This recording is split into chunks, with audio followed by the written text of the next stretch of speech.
우리 사는 이 시대에 우리 삶의 거의 모든 부분에서 뭐 하나 뚜렷하게 확신할 수 있는 시대는 아닌 듯 합니다. 최근 미국 캘리포니아 어느 고급 주택지는 땅이 흘러내렸다, 지반이 흘러내려서 고급 주택지가 사람이 못 살 곳이 되었다고 하듯이 요즘 들어 우리 사는 자연 환경 무척 불안해졌고 우리나라를 위시한 세계의 정세도 불안하고 미래를 대비한다는 연금 제도도 불안하고 혹 이번 추석 명절에 음식 먹다가 탈날까 봐도 불안합니다. 아프다고 쉽게 갈 수 있는 응급실이 없다고 하기 때문입니다. 그야말로 한치 앞을 모를 불확실, 불안정의 시대임이 확실합니다. 좀 평안했으면 좋으련만 그렇지를 못하네요. 세상은 평화를 원하지만 전쟁의 소문만 늘어나기 때문입니다. 이렇게 우리의 현실이 불안정할수록 우리는 더욱더 안정을 갈망하게 되지요.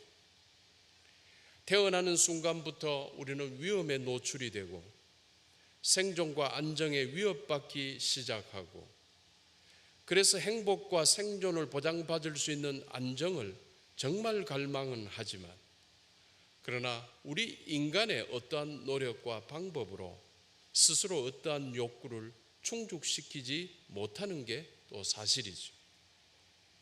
그런데 이러한 인생들에게 하나님의 말씀인 성경은 복되고 기쁜 소식을 제공하고 있습니다.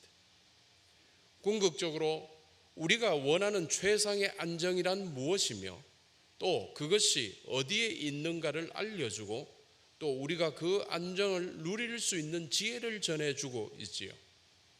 그러면 성경이 전하는 이 지혜는 무엇일까요? 시편 125편 1절 2절의 말씀을 우리 함께 봉독하겠습니다. 여호와를 의지하는 자는 시온산이 흔들리지 아니하고 영원히 있음 같도다. 산들이 예루살렘을 두름과 같이 여호와께서 그의 백성을 지금부터 영원까지 두루시리로다.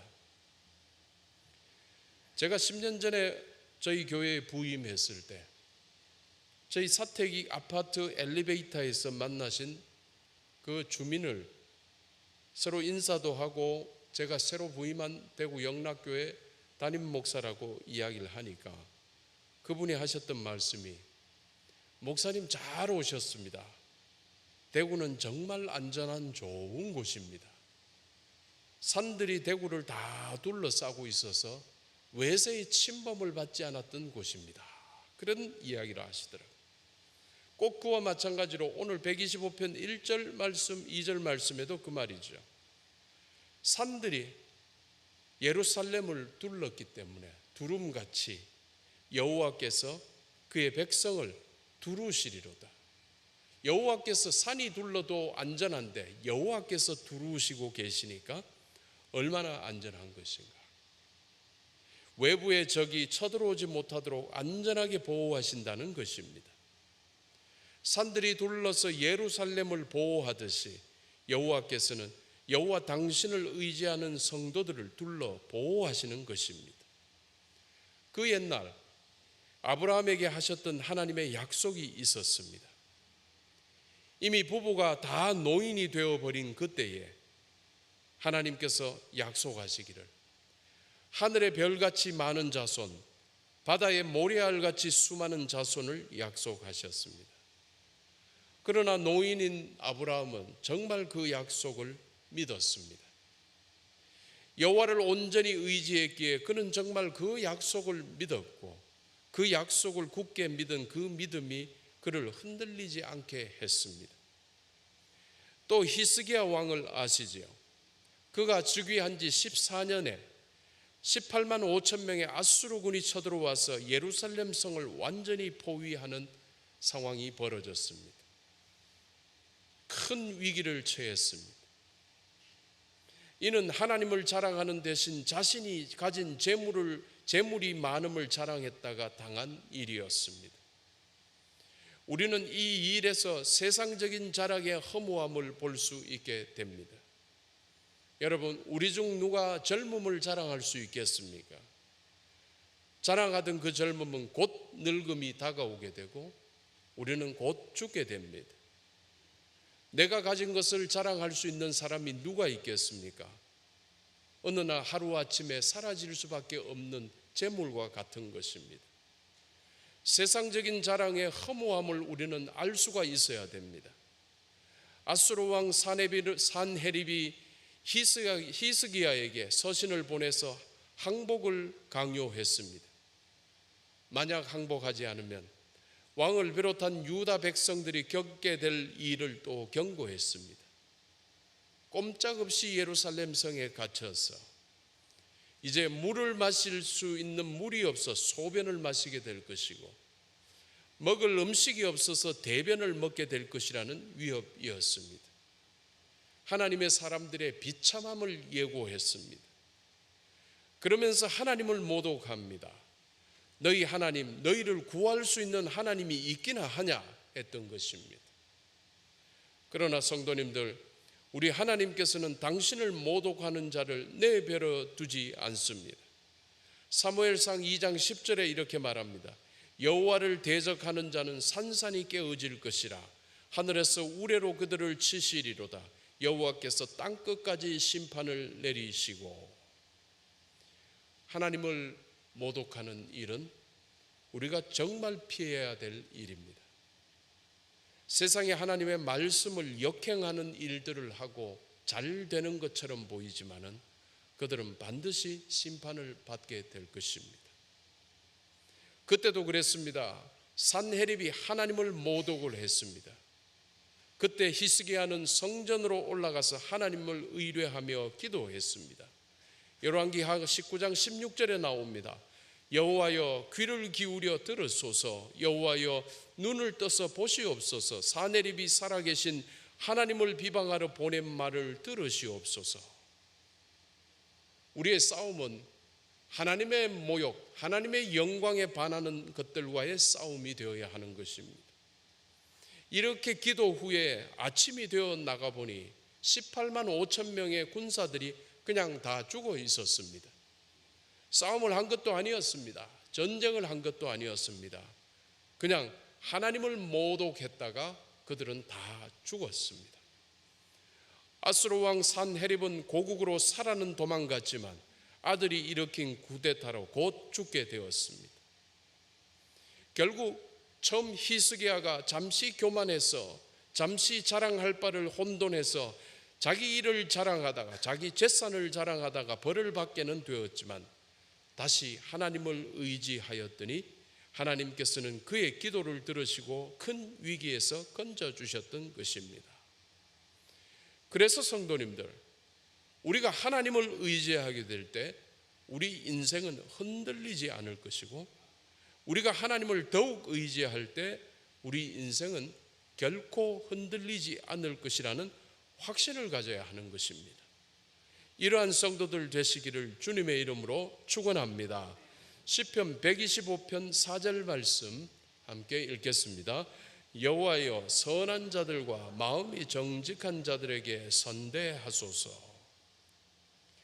콩 심은 데 콩 나고 팥 심은 데 팥 난다는 속담은 참 맞는 말입니다. 여러분, 어느 누가 콩 심은 데 팥 내는 사람이 있겠습니까? 팥 심은 데 콩 내는 수 있는 사람이 있겠습니까? 심은 대로 거두게 되는 것은 자연 법칙입니다. 이 자연 법칙은 자연을 만드신 하나님께서 만드신 것입니다. 그래서 성경도 심은 대로 거둔다는 이 자연 법칙을 그대로 적용하고 있습니다. 그런데 심은 것이 그대로 나오는 것이 사실인데도 나는 무엇을 심고 있느냐라는 것입니다. 오늘날 대형 사고들이 정말 많이 일어나고 있습니다. 싱크홀, 땅꺼짐 사고가 우리나라만 일어나는 게 아니고 세계 곳곳에서 공공연하게 벌어지고 있습니다. 근본적인 원인들을 찾아보면 수많은 개발 사업들, 토목과 건축 등의 개발 공사를 통해서 땅 밑에 지반의 변화가 기인한다고 합니다. 이처럼 쉴 틈 없이 벌어지는 사고, 그리고 사고의 원인도 참 다양한데 이러한 사고들의 더 근본적인 것은 땅이 무너지고 건물이 무너지는 것보다 더 근본적인 것은 우리 마음의 정직이 사라지고 정직이 무너졌기 때문이라는 것입니다. 한마디로 모든 사고들, 모든 대형 사고들의 그 근본은 정직한 마음이 실종된 사고라는 것입니다. 이삭의 아들 야곱은 복 받는 것에 참 간절했습니다. 그래서 그는 복을 받았습니다. 그러나 복 받기를 원하는 중심은 좋았지만 그의 삶의 라이프 스타일이 거짓말을 잘 했습니다. 정직하지 못했다는 것입니다. 눈이 어두운 아버지에게 자신이 애쓰라고 거짓말을 했고 하나님 앞에서, 아버지 앞에서 거짓말을 심은 것입니다. 심은 대로 거두게 되었을 때 그가 심은 거짓을 심었기에 참을 얻을 수가 없었습니다. 거짓의 열매를 그대로 거두게 되었지요. 외삼촌 라반의 딸 라헬을 사랑하여 라헬을 아내로 얻기 위해 라헬의 아버지를 위해 7년을 봉사했는데 결국 라헬의 아버지에게 속게 되었습니다. 그래서 라헬이 아닌 라헬의 언니인 레아와 결혼을 하게 되었지요. 야곱이 심은 대로 거두는 순간이었습니다. 아버지와 형에게 심은 거짓대로 외삼촌 라반에게서 거짓을 거두게 되었습니다.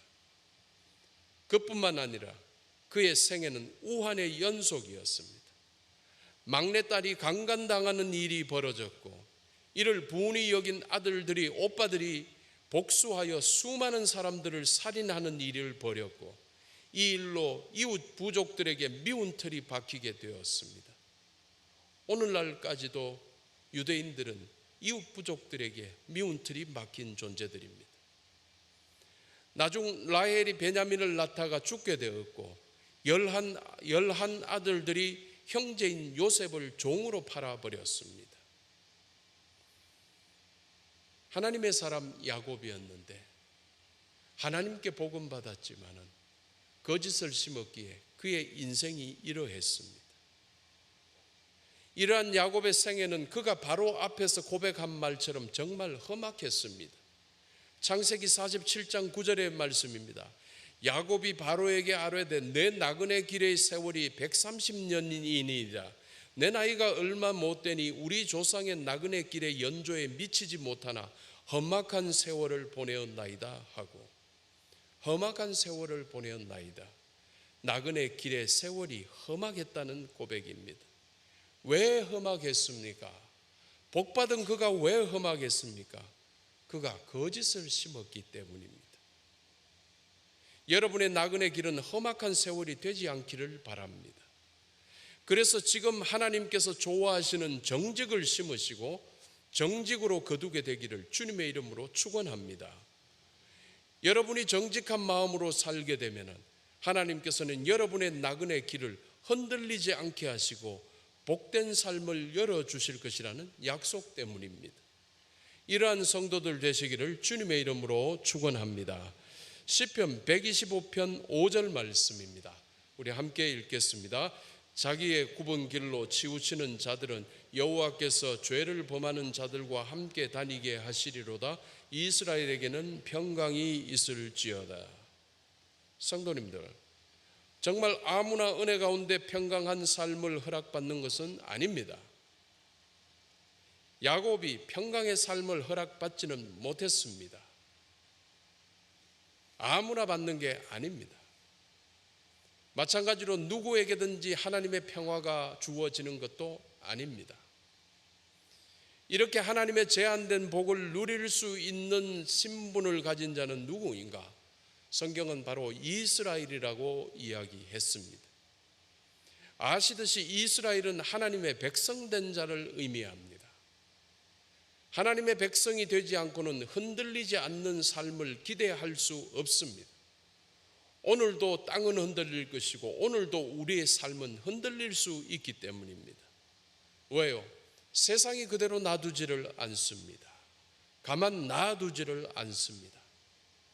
그러면 흔들리지 않는 삶을 기대할 수 있는 하나님의 백성 이스라엘은 어떤 사람일까요? 바로 하나님의 통치, 하나님의 다스림을 받는 자들입니다. 하나님의 통치와 하나님의 다스림을 받는 자에게 하나님께서 흔들리지 않는 삶을 약속한 것이었습니다. 성도님들, 우리는 통치자의 복을 받아야 합니다. 다시 말해 좋은 리더의 복을 받아야 할 것입니다. 리더십의 위기를 겪고 있는 우리나라, 그런데 이 리더십의 위기는 우리나라만의 현상이 아닙니다. 세계가 이 위기를 함께 겪고 있는데 이는 오늘날 우리 사는 세상의 시대상이기도 합니다. 언젠가 어느 책에서 예고한 적이 있었습니다. 지금은 리더십의 종말의 때라고.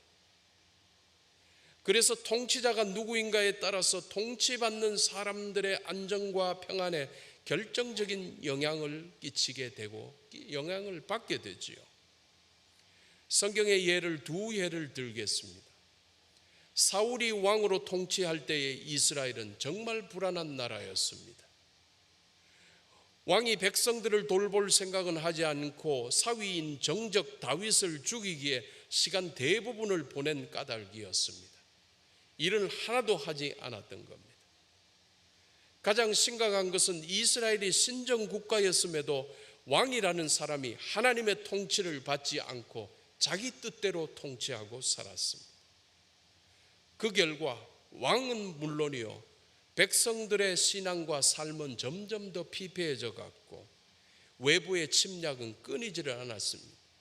오늘 전쟁이 끝난 것 같았는데 내일 또 전쟁이 벌어집니다. 다른 민족이 쳐들어옵니다. 사울 자신도 결국은 전쟁터에서 죽음을 맞이해야 했습니다. 반면에 다윗이 다스리던 시절의 이스라엘은 뭐 크게 변한 것 같지 않은데 사울 때와는 완전히 달랐습니다. 왕인 다윗이 하나님을 섬기고 하나님의 말씀을 순종하는 데 힘을 다했기 때문입니다. 왕이 하나님께 복받으면 나라가 복을 받게 되고요, 가장이 하나님께 복받으면 가정이 복받게 되고요, 사장이 하나님께 복받게 되면 회사가 복받게 될 것입니다. 그래서 하나님께 복받은 다윗은 성막을 예루살렘으로 옮겨올 수 있었고 성전을 짓기 위한 계획을 세울 수 있었고 성전 건축을 위한 모든 재료를 정성껏 다해 정성을 다해서 준비할 수 있었습니다. 다 하나님께서 허락하셔야만 되는 일이기 때문이고 우리 삶의 모든 것, 사소한 것, 모든 것 하나하나마저도 하나님께서 허락하셔야만 된다는 사실입니다. 나라가 안정되어서 백성들은 평화를 노래했고 과거에는 조공을 바치던 이스라엘이 이제는 이웃 나라들로부터 조공을 받는 나라가 되었습니다. 그야말로 다윗 왕국은 평화의 나라였고 하나님의 나라를 표현하고 있었습니다. 성도님들, 우리 주 예수 그리스도께서 이 땅에 세우신 나라가 바로 평화의 나라인데 다윗의 나라가 바로 이 평화의 나라, 주님이 세우실 이 평화의 나라를 예표하고 있었던 것입니다. 결론을 맺습니다. 성도님들, 흔들리지 않는 인생이 되시기를 소망합니다. 그래서 여러분의 가정이 안정되고 우리 교회도 안정되고 우리 나라도 안정되기를 소망합니다. 우리의 현실은 어떨까요? 지금은 안정되지 않을 수 있습니다. 우리 교회의 현실도 교계의 현실과 마찬가지로 어려울 수 있습니다. 우리나라의 현실도 흔들리고 있을 수 있습니다. 그러나 우리들 소망합시다. 이를 위해서 수고합시다. 그러나 우리의 수고만으로는 한계가 있고 오직 참된 안정, 진정한 평화는 오직 우리 하나님께서 주신다는 사실을 굳게 믿읍시다. 그래서 이를 위해서 우리 지금까지도 열심히 믿어왔지만은 하나님을 더욱 의지하는 우리들의 여생이 되도록 합시다. 하나님 앞에서 정직하게 살아왔지만은 앞으로 더욱더 정직하게 소망하며 살아가도록 합시다. 우리의 남은 여생은 얼마가 아닐지 몰라도 우리 후손들의 여생은 우리보다 훨씬 더 길 것이고 우리 교회의 남은 생은 더 길 것입니다. 하나님께 우리 이 모든 것을 위해서 헌신합시다. 그리하여서 하나님 안에서 하나님께서 주시는 흔들리지 않는 은총으로 충만하게 살아가도록 합시다. 오늘도 예배하는 여러분들 삶 가운데 말씀이 역사하기를 바랍니다. 우리의 믿음이 더 커지기를 바랍니다. 우리의 하나님 의지하는 마음이 더 커지기를 바랍니다. 그리고 우리 속에 있는 정직이 더 충만해지기를 바랍니다. 그리하여서 우리가 받는 이 축복으로, 우리가 받는 이 안정으로 나의 가정은 물론이요, 우리 교회, 우리 나라 모든 곳이 하나님 앞에서 안정된 곳으로의 충만한 역사가 온전히 벌어지게 되기를 주님의 이름으로 축원합니다. 기도하겠습니다.